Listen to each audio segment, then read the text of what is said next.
What's up, y'all? Thank you for sharing your time with me today. I'm here to talk about the four most important non-QBs in the NFC East. This was an article that I wrote last week for full press coverage. I want to bring some more attention to it. I also want to get some more videos out week to week, just talking about my content that I'm putting out. So thank you for watching, guys, and let's take a look at it right now. So starting off with the break, the NFC East, man, I feel like they're getting no love. I feel like they are a team or a division that's on the rise. I feel like there are three true contenders to a playoff spot in the NFC East, and in my opinion, those are the Cowboys, the Eagles, and the Washington Commanders. All three teams, we had the Cowboys win 12 games last year. We had the Eagles win 9, and the Washington Commanders won 7. Basically, all three of them are on the brink of either. Actually, two of them got into the playoffs last year, and one was on the brink of getting in this year. So, I don't think it's a division to sleep on, and I feel like people are. And I wouldn't be surprised. All three of these teams are competing for a division title or a wild card berth at the end of the season. So that's kind of the first kind of impact of what I'm thinking about with this whole division and what I saw in my article right here. So looking at Jamin Davis, kind of a disappointment last year for Washington. Look at those awesome, sexy helmets right there. Washington is on the rise this year. We'll see how it all plays out, but we'll see how the division goes. So let's start off, right? We're going to do an alphabetical order, and we're going to talk about the Dallas Cowboys. Remember, the whole part of this exercise is talking about how the quarterbacks cannot be included in the most important people in the division.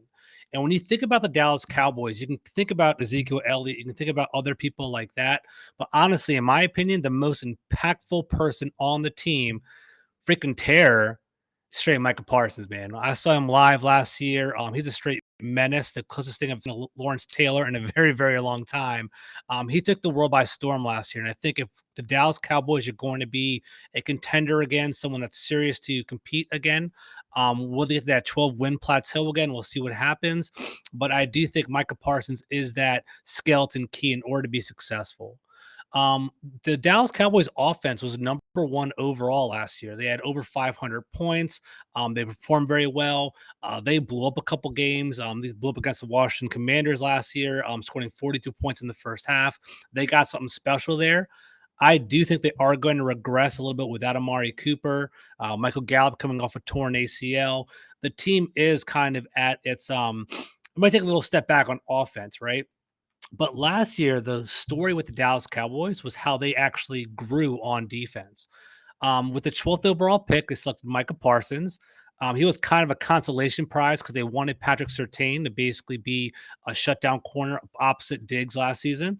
And what happened was they got Parsons, and he blew up to the Defensive Player of the Year, and he also won Defensive Rookie of the Year. He's an amazing player, 13 sacks, 84 tackles. He was just a menace. And just under his like guidance and being that hybrid linebacker, the Cowboys defense jumped from 28th overall to number 7 overall last year. So the Dallas Cowboys need Micah Parsons to basically be that guy again and not regress. And if they do regress, that's going to be something that's going to have the NFC East catching up to them, in my opinion. I think the Eagles are on a rise. I think the Commanders will be, looking at 10 wins next year. So I do think Micah Parsons needs to hold it down for Dallas, and he's the most important Dallas Cowboy, not named Dak Prescott. All right, going down a little bit. A.J. Brown, right?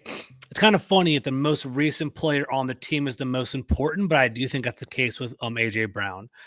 Coming over to Philadelphia, he's bringing a lot on his plate. The Eagles have invested a lot in first-round wide receivers, and instead of investing in Jalen Reagor and Devontae Smith and kind of looking at these rookies and kind of hoping that they're successful, they're basically taking a sure commodity with A.J. Brown. They paid a pretty penny for him, 4 years to $100 million contract to have him dress that Kelly green, that midnight green uniform for the Philadelphia Eagles. And now it's time to shine. The Eagles had the 18th overall selection. They traded that away with the pick 101 in order to get A.J. Brown. And we're going to see if it's a wasted or smart pick, right? Getting A.J. Brown on the Eagles gives them some teeth on offense, but it's now up to whether he can help out and insulate and support Jalen Hurts, because Jalen Hurts has proven to be inaccurate over the past couple of years. So can A.J. Brown hold it down? As you see in my article right here, A.J. Brown produces 70 yards per game receiving, about 5 targets per game, and he scores in 55% of his games whenever he walks onto the field. So I think AJ Brown needs to have about 1,000 yards receiving and over 7 touchdowns. If not, I feel like the people in Philadelphia would be a little bit disappointed by that. All right, let's move on to the G-men. All right, the New York Giants.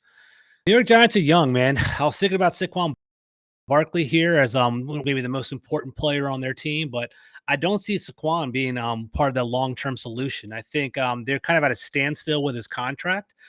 He doesn't want to sign long-term because he's been injured and hasn't been playing too well the past couple of years, and basically he wants to prove a year for himself. The Giants don't want to pay him because they're afraid that they don't really know. But investing in a running back isn't a prudent decision in today's modern NFL, right? So basically Saquon, he's on the back burner. I think he's going to be a free agent next season, right? So the Giants are going young.